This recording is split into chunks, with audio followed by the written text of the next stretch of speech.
Thank you. This has been a great morning so far. Again, we'll introduce Dr. Cadwell. She is just an outstanding addition over the last several months to UCSF, although she's been here for years in the departments of pathology and neurosurgery. Her lab has a number of really innovative models, experimental systems that she uses, particularly, and that hope we'll hear some of this today, the use of primary acute and organotopic slice cultures from adult patients and thinking through what this could mean for glioma investigation and potential therapeutics. So thank you so much for coming. Thank you so much for the invitation to speak today, and also for initiating this discussion in such a multidisciplinary group. I think it's a really challenging problem that's going to take brains from all sorts of different perspectives, and so I'm very excited to be here and learn from you all. So I'm going to be talking about cortical circuits in health and disease, and coming at this from a little bit of a different angle, from sort of a systems neuroscience perspective. And so most of my prior work has really been trying to understand how the normal human brain processes information and how normal cell types and circuits sort of come together in order to perform cortical computations. And so, as others have already introduced, the cerebral cortex is sort of the outermost layer of the brain. It's composed of billions of neurons connected by trillions of connections. And this is arguably the most complex structure in the human body. And so my work has been really trying to understand what are the component cell types in the cortex and how do these connect with one another in order to carry out computations. And so others have already kind of introduced this concept that the cortex as a kind of unifying feature of the cortex across different areas, that it's divided into these layers from 1 to 6, and that there are two major subtypes of neurons, excitatory neurons and inhibitory neurons. Broadly speaking, excitatory neurons have relatively homogeneous morphologic features, and they're mostly defined by their layer position. So excitatory neurons in different cortical layers are thought to have a common functional role. So for example, the neurons in layer 4 serve as the primary input, and then the neurons in the deeper cortical layers serve as the primary output of the cortex. And then there's a lot of intracortical processing that happens kind of across the layers. In contrast, the inhibitory neurons, which Mercedes talked about in quite a bit of detail, are characterized, they're only a minority of all the neurons. About 20% of cortical neurons are inhibitory, but they show this remarkable diversity in terms of their axodendritic morphology. And we and others have done a lot of work to show that complex morphology is really important in determining how they integrate into the circuit and what their local function is. With the introduction, so for this understanding of neuronal morphology and its importance in neuronal function has been recognized for over 100 years, since the days of Ramonica Hall. And then in the 1970s, the whole cell patch clamp technique was introduced that really allowed people to understand the relationship between morphology and physiology, and understand that these different morphologic subtypes also have characteristic physiological features that determine their input-output functions and how they process information.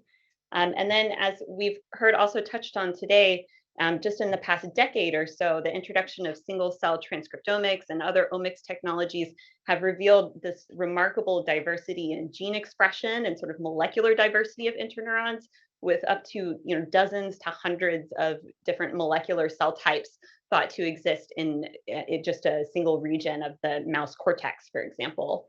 And so these different ways of classifying neurons have been a bit of a challenge, I think, in the field. And there have been really relatively few techniques that allow you to correspond at the single cell level what is the morphology, the physiology, and the gene expression profile of a single neuron. And what would be really nice to have is sort of a Rosetta Stone that allows one to compare these different languages of neuronal classification across modalities and have a more comprehensive understanding of neuronal cell types. And so when I was a graduate student, I developed such a technique, which is called Patch-seq, which is essentially a modification of whole cell patch clamp recording that allows you to preserve the cell's RNA. And so you do your standard whole cell patch clamp recording and measure the neuron's biophysical properties. At the end of the experiment, you aspirate the contents of the cell into the patch pipette, and you can use that for downstream plate-based single-cell RNA sequencing. In the meantime, you leave the complex axodendritic arbor of the cell intact in the tissue slice, and so you can come back and reconstruct the morphology of that cell. And so this allows you to kind of correspond these different modalities directly with one another at the level of single cells. And we've used this extensively in mice, and more recently applying it to human slices as well. Here I'm showing an example of sort of a Rosetta Stone of the mouse primary motor cortex, where we've characterized these transcriptomic cell types colored here in the center, and we've been able to annotate these molecular classes with their corresponding morphologic and biophysical properties. But of course, it's not enough to just know like what are the cell types. That's a complex enough question. But we really need to not just understand what are the cell types in the cortex, but how are they connected to one another. And to start to get at this question, our lab and others have used an approach called multi-patching, which is also a variant of whole cell patch clamp recording, where instead of recording from just one neuron at a time, you can record from up to 8 to 12, depending how ambitious you are. And you can systematically stimulate one cell at a time. So here, for example, we're giving a current injection to cell number 1, and we can see that we elicit a single action potential in that cell. And then with a very short time delay, we see a strong postsynaptic response in cell number 2, suggesting that cell 1 is projecting to cell 2. And so we can do this sort of systematically to identify all of the connections among these simultaneously recorded neurons. And then again, when we take the pipettes out, these pipettes each have a dye in them. And so you can reconstruct the morphology of these cells later and start to understand the principles of connectivity among these different morphologically defined cell types. So just to give you a flavor of the types of circuit level questions that we can ask with this type of technique, I was going to highlight the results of 3 projects that I have been involved in. The first was a really tour de force project led by Xiaolong Jiang at Baylor College of Medicine, who now has his own lab.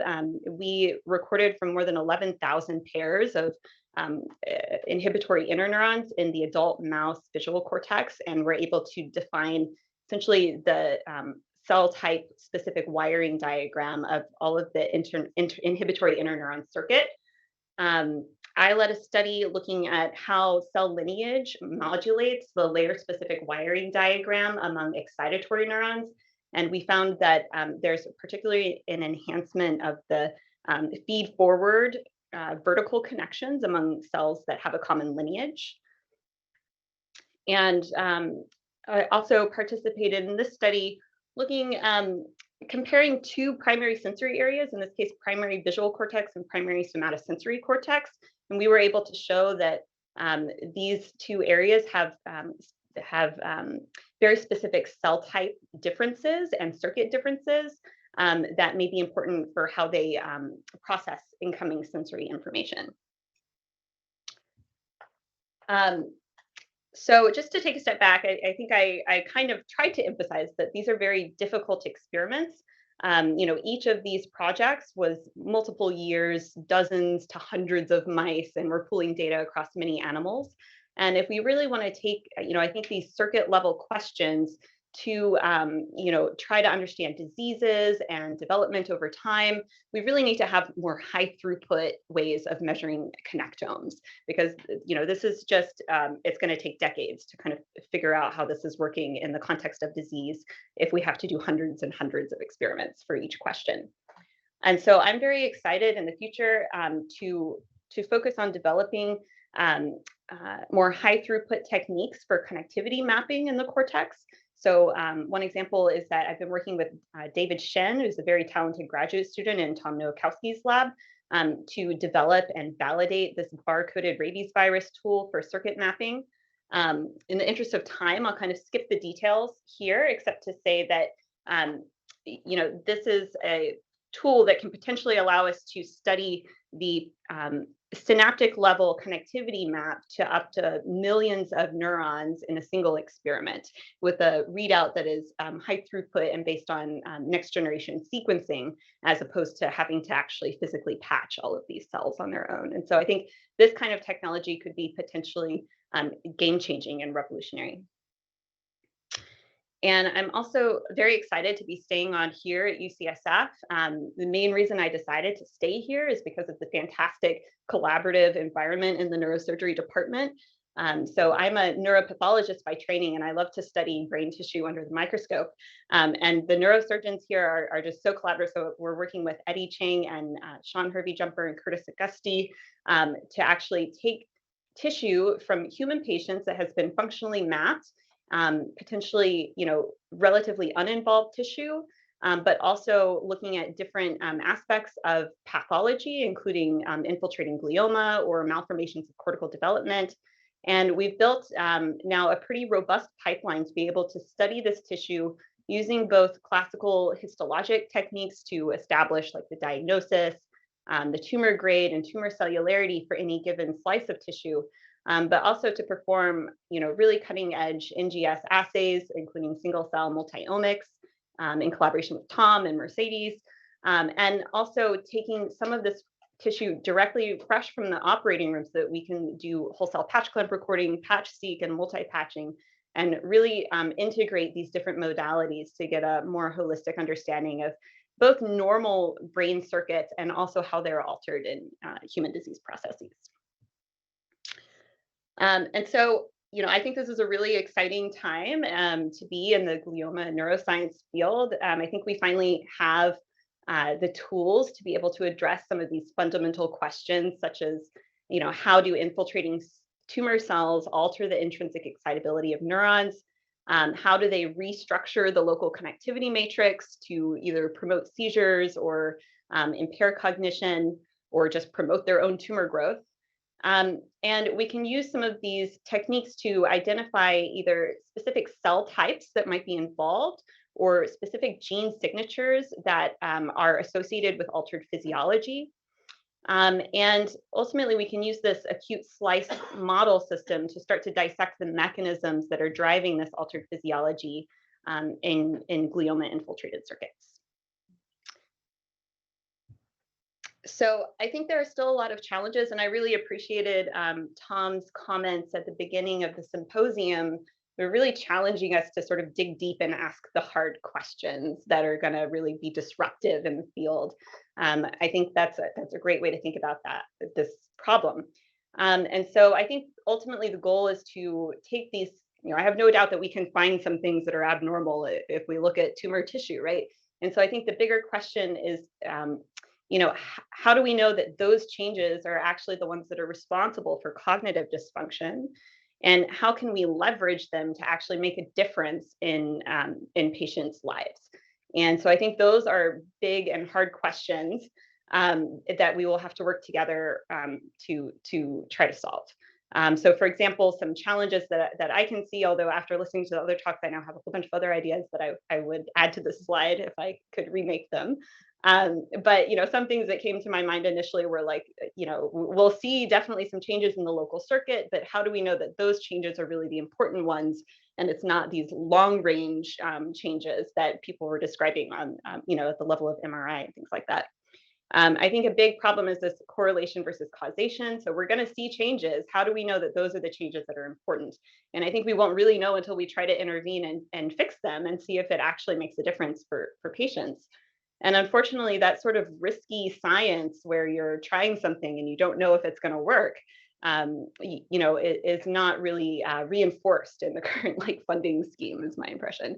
And so I think that taking these new targets that are a little bit risky, that may not work, and actually translating them into a clinically relevant drug will take a lot of collaboration with private companies and maybe private donors to really move this field forward and ask the hard questions. And so I'll just wrap up by thanking all of my collaborators and funding sources here at UCSF, especially Tom and Eddie and Sean and Mercedes. And thank you.